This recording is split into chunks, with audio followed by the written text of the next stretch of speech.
தொடர்வது விரிவான உள்நாட்டு செய்திகள். ஐக்கிய நாடுகளின் மனித உரிமைகள் ஆணைக்குழுவின் 18வது கூட்டத்தொடர் ஜெனீவாவில் இன்று ஆரம்பமாகியது. இக்கூட்டத்தொடர் எதிர்வரும் 30ஆம் தேதி வரை நடைபெறவுள்ளது. இலங்கையை பிரதிநிதித்துவப்படுத்தும் வகையில் அமைச்சர் மஹிந்த சமரசிங்க, அமைச்சர் நிமல் சிறிபால டி சில்வா, அமைச்சர் அனுர பிரியதர்சன ஜாப்பா உட்பட பாராளுமன்ற உறுப்பினரான சஜின் வாஸ் குணவர்தன ஆகியோர் சென்றுள்ளனர். ஐநா மனித உரிமை ஆணைக்குழுவின் 18வது கூட்டத்தொடரில் கலந்து கொண்டு உரையாற்றிய அமைச்சர் மஹிந்த சமரசிங்க, இலங்கையில் 2009ஆம் ஆண்டு யுத்த முடிவின் போது 2,90,000 பேர் இடம்பெயர்ந்து காணப்பட்டதாகவும் அவர்களுள் இன்னும் குறைந்தளவானோரே மீள்குடியமர்த்தப்பட வேண்டியுள்ளதாகவும் தெரிவித்துள்ளார். மேலும் சரணடைந்த 11,600 பேரில் 9,000 பேர் மறுவாழ்வு அளிக்கப்பட்டு சமுதாயத்துடன் இணைக்கப்பட்டு விட்டதாகவும் அவர்களுள் சிறுவர் போராளிகள் அடங்குவதாகவும் அவர் குறிப்பிட்டதோடு இன்னும் 2,700 பேரே சமுதாயத்துடன் இணைக்கப்பட வேண்டியுள்ளதாகவும் அவர் சுட்டிக்காட்டியுள்ளார். இதேவேளை யுத்தம் 2 வருடங்களுக்கு முன்னர் நிறைவடைந்த போதும் அதன் போது இலங்கை பல்வேறு சவால்களுக்கு முகம் கொடுத்தது.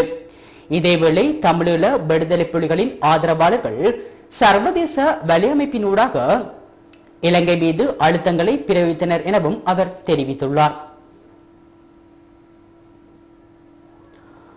தென்பகுதியை போன்று வடபகுதியையும் அபிவிருத்தி அடைய செய்வதாகவும் பல்வேறு பாரிய திட்டங்களை ஜனாதிபதி இப்பிரதேசங்களில் அமுல்படுத்த உள்ளார் எனவும் பொருளாதார அபிவிருத்தி அமைச்சர் பசில் ராஜபக்ச தெரிவித்துள்ளார். திவிநுகும வாழ்வு எழுச்சி திட்டத்தின் கீழ் யாழ் இந்து கல்லூரியில் ஆரம்பிக்கப்பட்ட குடிசை கைத்தொழில் ஊக்குவிப்பு மாவட்ட கண்காட்சியில் பிரதம அதிதியாக கலந்து கொண்டு உரையாற்றிய போதே அவர் இவ்வாறு தெரிவித்துள்ளார். இங்கு கருத்து தெரிவித்த அவர், ஜனாதிபதி மஹிந்த ராஜபக்ச மஹிந்த சிந்தனை திட்டத்தின் அடிப்படையில் வாழ்வு எழுச்சி மனை பொருளாதார நிகழ்ச்சி திட்டம் 10 லட்சம் மனை பொருளாதாரத்தினை அபிவிருத்தி செய்யும் வேலை திட்டமாக நாடளாவிய ரீதியில் அமல்படுத்தப்பட்டு வருகின்றது. நிறைவான இல்லம் செழிப்பான தாய்நாடு என்ற துணைப்பொருளில் 5 அமைச்சுக்களின் ஒன்றிணைவுடன் யாழ் மாவட்ட குடிசை கைத்தொழில் ஊக்குவிப்பு என்ற இக்கண்காட்சி நடைபெறுகின்றது.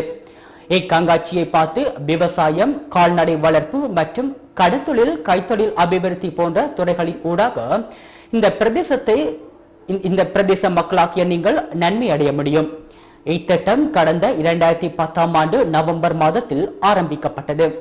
இந்த நாட்டினுடைய மக்களின் பொருளாதாரத்தை கட்டியெழுப்பி அவர்களுடைய பொருளாதார பிரச்சனைகளை தீர்க்கும் நோக்குடனேயே வாழ்வு எழுச்சி மனை பொருளாதார திட்டம் எனும் இந்த தெவிநுகம திட்டத்தினை ஜனாதிபதி அவர்கள் ஆரம்பித்திருந்தார். இதில் ஒரு அங்கமாகவே எமது நாட்டுக்கு பாரிய முதலீட்டாளர்களை அழைத்து வந்து அவர்களுடைய முதலீட்டினை கொண்டு பாரிய கைத்தொழில் பேட்டைகளை அமைத்து மக்களுக்கு தேவையான வீதிகள் போன்ற அபிவிருத்திகளை மேற்கொள்ள முடியும். இந்த தெவிநுகம திட்டத்தின் கீழ் இந்த நாட்டிலே இருக்கின்ற 10 லட்சம் குடும்பங்களை முன்னேற்றி அவர்களுடைய பொருளாதாரத்தினை அபிவிருத்தி அடைய செய்து நாட்டினையும் வளர்ச்சியடைய செய்ய முடியும். இந்த நோக்கினை அடிப்படையாக கொண்டே இந்த வேலை திட்டம் ஆரம்பிக்கப்பட்டுள்ளது. எனவே கிடைத்திருக்கின்ற இந்த சமாதானமான சூழலை வீணடிக்க வேண்டாம் என்று உங்கள் அனைவரிடமும் கேட்டுக்கொள்கின்றேன் என்று பொருளாதார அபிவிருத்தி அமைச்சர் பசில் ராஜபக்ச தெரிவித்துள்ளார். சொலிசிட்டர் ஜெனரல் ஈவா வெனசுந்தர புதிய சட்டமா அதிபராக ஜனாதிபதி மஹிந்த ராஜபக்ச முன்னிலையில் இன்று பதவி பிரமாணம் செய்துள்ளார். இலங்கையின் முதலாவது பெண் சட்டமா அதிபர் என்பது குறிப்பிடத்தக்கது.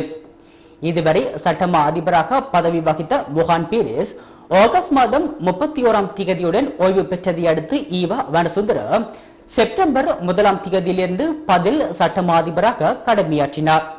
இன்று அவர் புதிய சட்டமா அதிபராக பதவியேற்றுள்ளார்.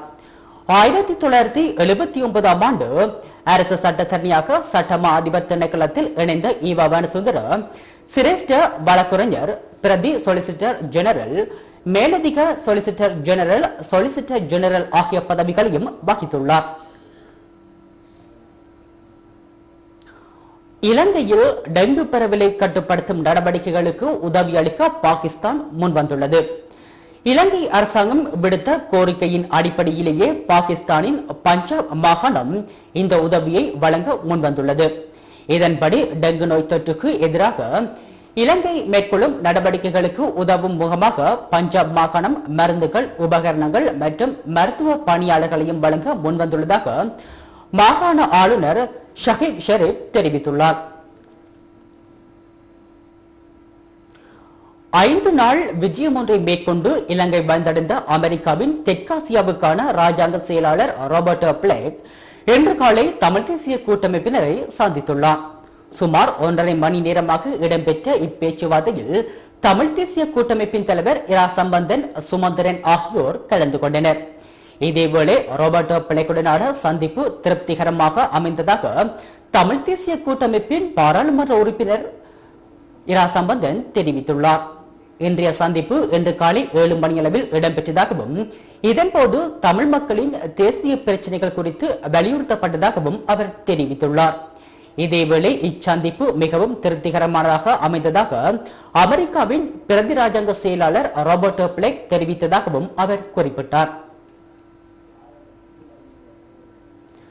சர்வதேச சிறைச்சாலைகள் தினம் இலங்கையில் 11வது தடவையாக இன்று கொண்டாடப்படுகின்றது. நாடு பூராகவும் இதற்கான ஏற்பாடுகள் செய்யப்பட்டிருப்பதாக சிறைச்சாலைகள் மறுசீரமைப்பு மற்றும் புனர்வாழ்வு அமைச்சு தெரிவித்துள்ளது.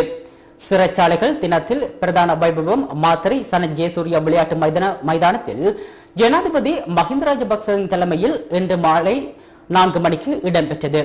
இந்த நிகழ்வில் நாடு முழுவதிலும் உள்ள சிறை கைதிகளால் நிர்மாணிக்கப்பட்ட பொருட்களை கொண்ட கண்காட்சியொன்றும் 3 தினங்கள் மாத்தறை சனத் ஜெயசூர்யா விளையாட்டு மைதானத்தில் நடைபெறவுள்ளமை குறிப்பிடத்தக்கது.